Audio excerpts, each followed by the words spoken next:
Good afternoon. That was a tough topic to follow. We've been very esoteric this morning, very scientific, which is what you're all here for. I've got good news and bad news. The good news is my talk is very short.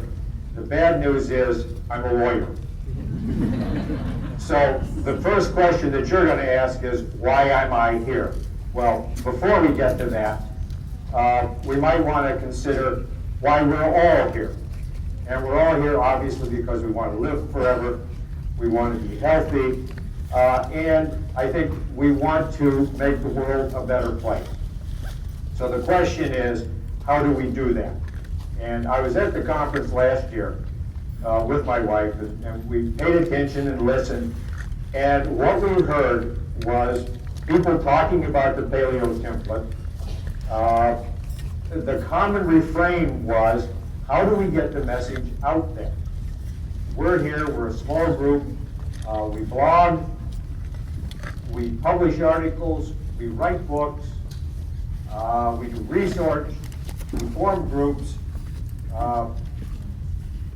we work on the internet, we do all these things, and what effect, if any, are they having? Well, the group is larger than it was last year, but I don't know that even with all these activities, we can say that it is yet fully mainstream. So the question is, how does it get out there? Before we figure that out, we got to figure out, well, what are the opposing factors? What is the opposition? And it is substantial. You follow the money. It's the establishment, okay? It's corporations who are vested in the status quo. Monsanto, Cargill, Archer Daniel Midland, General Mills, Coca-Cola. They all contribute toward and support the politicians. And of course, both those groups are close to the media. You have the commercials going over, you have the politicians writing the law that regulate that. You have the television commercials that talk about the heart-healthy cereals. You have the research from the corporations, starting with Ansel Keys and going through the modern day.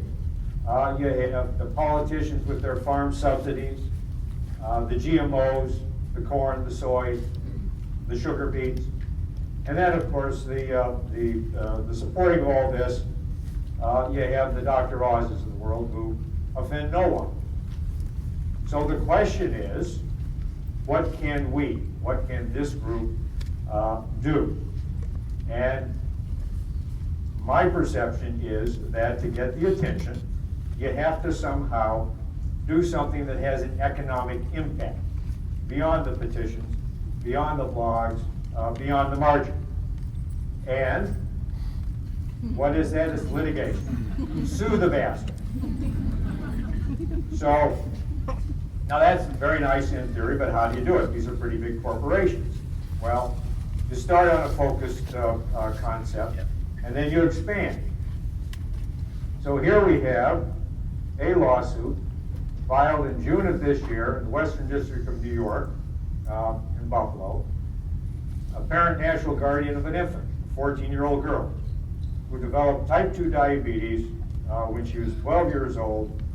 And I have a nationally renowned expert, one of your group, who has to be unnamed for now, who has looked at her medical records, who's looked at her food history, and is willing to say that her consumption of high-fructose corn syrup is a cause or a contributing factor to her development of type 2 diabetes.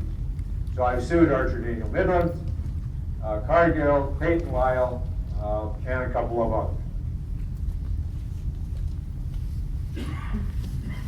Why did I try and focus on high fructose corn syrup? Well, first of all, it is a totally man-made product.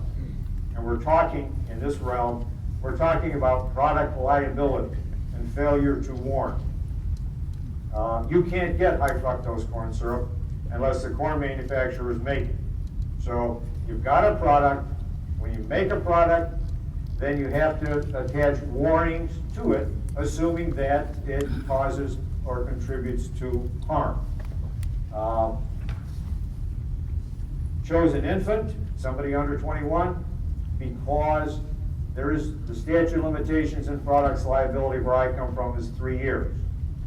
So you could have a 45-year-old guy, and he could sue for the same thing, and the companies would say, hey, even if we're wrong, we'll pay you for the last 3 years, 42 to 45, but what about the previous 42 years? We're not responsible for that.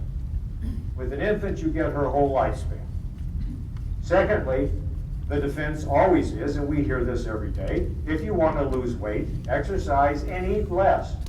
That is the defense. It's your fault, you eat too much. Well, how do you tell that to a 5-year-old? They're like Labrador retrievers. You put something in front of them that they like, they're going to eat it. So you get rid of the defenses of comparative negligence, you get rid of the statute of limitations, you have the national expert, and ultimately, after the scorched earth defense, which will take 3 to 5 years, you will have an opportunity to get in front of a jury, and then we'll see what happens. And that'll be a jury of peers, and they'll make the decision as to whether they think that this particular substance contributed to. And it could only be 20 or 30%. It only has to be a substantial factor, a contributing cause, and it doesn't have to be the sole cause. If we work together, and if this type of lawsuit and these type of lawsuits gain traction, well, the high fructose people are going to, well, they'll change the product. It'll become corn sugar, cornstarch.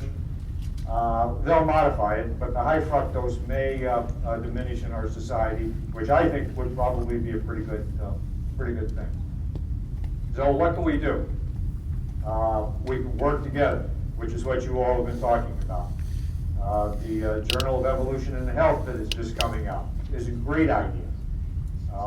The communications, I had trouble. I mean, I know you all have blogs, and we can tune into the blogs and we can talk on it, but I don't know how much actual communication there is there. I think that more would be beneficial.